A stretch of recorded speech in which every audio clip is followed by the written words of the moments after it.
జరగాలి అని చెప్పినప్పుడు న్యాయంగా ఈ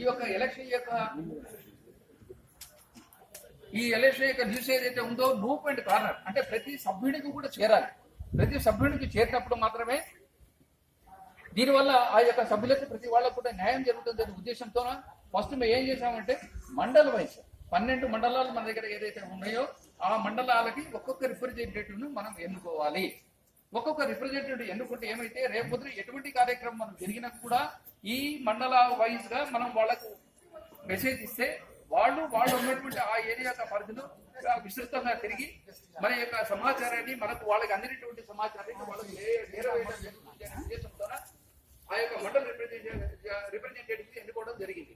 ఆ యొక్క కార్యక్రమం మండల రిప్రజెంటేటివ్ ఎన్నుకోవడానికి దాదాపు 12 రోజులు పట్టింది. అయితే ఈ 12 రోజుల్లో సమావేశానంతరం కొన్ని పేర్లు మాకు బయటకు వచ్చాయి.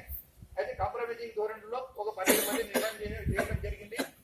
అయితే అప్పట్లో మేము అనుకున్నది వేరు, అంటే ఈ యాక్టివిటీ ఏదైతే ఉందో వీళ్ళనే అలాగే ముందుకు తీసుకుపోవాలి అని చెప్పి అనుకున్నాం. కానీ తర్వాత కార్యక్రమంలో కొన్ని చేంజెస్ జరిగాయి.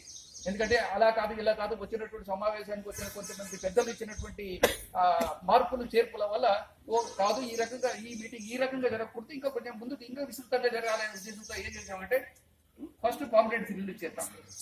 ఒక డేట్ అంటూ ఫిక్స్ చేస్తాం. ఒక 15 రోజుల డేట్ ఫిక్స్ చేసి ఎలక్షన్ తర్వాత పేపర్లో న్యూస్ పేపర్ లో మనం న్యూస్ బయట చేసి పాంప్లెట్ ద్వారా